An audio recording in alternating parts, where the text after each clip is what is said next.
Masters of the Universe. Time Trouble by Roger Mackenzie.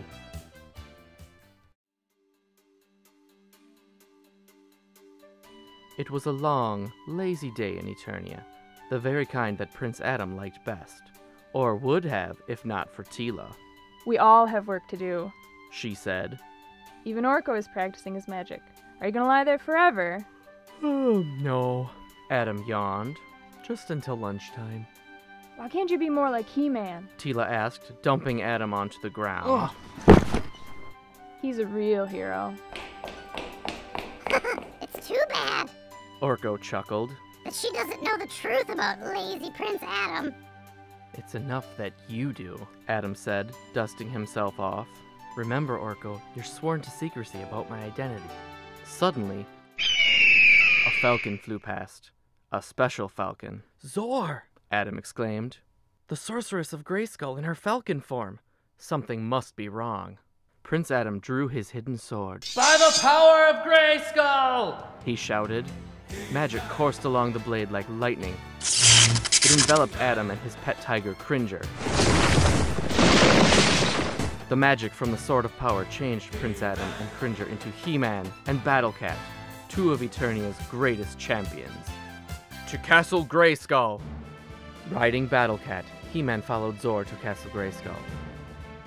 He charged across the drawbridge and entered the castle.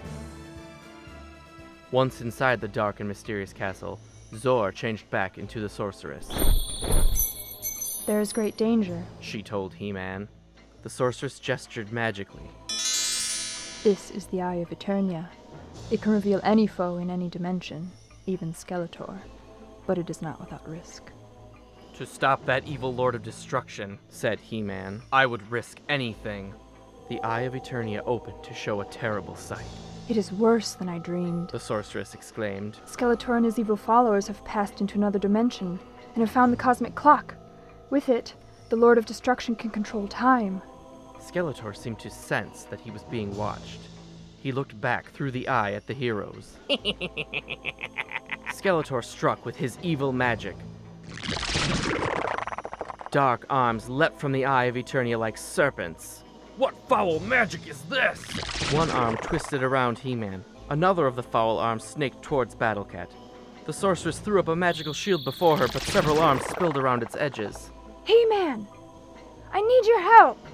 I am coming, sorceress! Hold on just a moment longer! With a surge of tremendous strength, He-Man, the most powerful man in the universe, broke free of Skeletor's magic. Nearby, the mighty Battlecat sliced through one of the evil arms with his sharp claws. He-Man tried to save the sorceress, but was too late. She was pulled into the Eye of Eternia and brought to the dark dimension where Skeletor was waiting to take her prisoner. No! Sorceress! I failed Battlecat. She's gone! Meanwhile, Orko was entertaining the royal court of Eternia. Behold, He exclaimed with a grand sweep of his arm. the wizardry of Orko the Magnificent! A floating house of cards. Applauded King Randor. Marvelous! Said Queen Marlena. Suddenly, He-Man rushed in carrying the Eye of Eternia. No time for parlor tricks now, Orko, he said. We need real magic. He proceeded to tell of the events at Castle Grayskull. With the sorceress captured, you are our only hope, He-Man said. Your magic is the one thing that can save her. Can you work this, Orko? He-Man asked, pointing to the eye. Wouldn't you rather me pull a rabbit out of a helmet? Orko stammered. That's more my style. The sorceress needs your help, Orko, said He-Man. We must not let her down. Well, Orko said timidly. here goes nothing. No, Growled Battlecat. here goes everything. There was a flash of magic as He-Man and his friends disappeared into the Eye of Eternia. I hope you know what you're doing. King Randor said. He-Man and his allies soon found themselves in a dark and nameless dimension. They were face to face with Skeletor and his evil champions, Beastman, Merman, and Evil Lyn. The sorceress was in a glass prison. Too late, He-Man. Skeletor boasted. I've got the sorceress and the cosmic clock. The sorceress spoke directly into He-Man's mind. You must stop Skeletor. If the clock strikes 12, it will give the Dark Lord the power to control time. If that happens, we're all doomed. And so the battle began.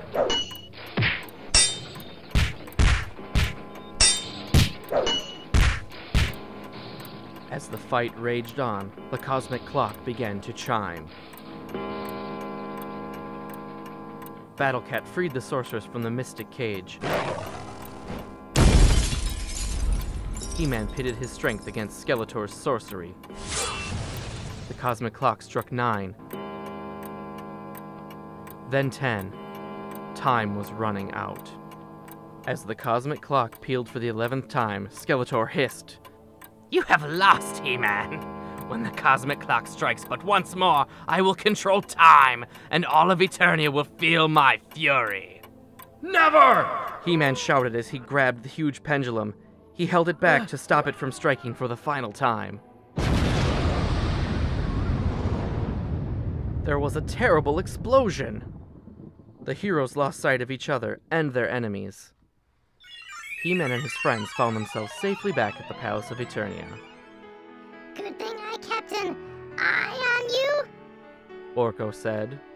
How was that for a last-second rescue? Splendid, He-Man said. The sorceress is free, and Skeletor's plan to control time has failed. Orko took a bow in front of his floating house of cards, which was finished at last. I knew I could do it. He said. But when Orko bowed, he bumped into the cards.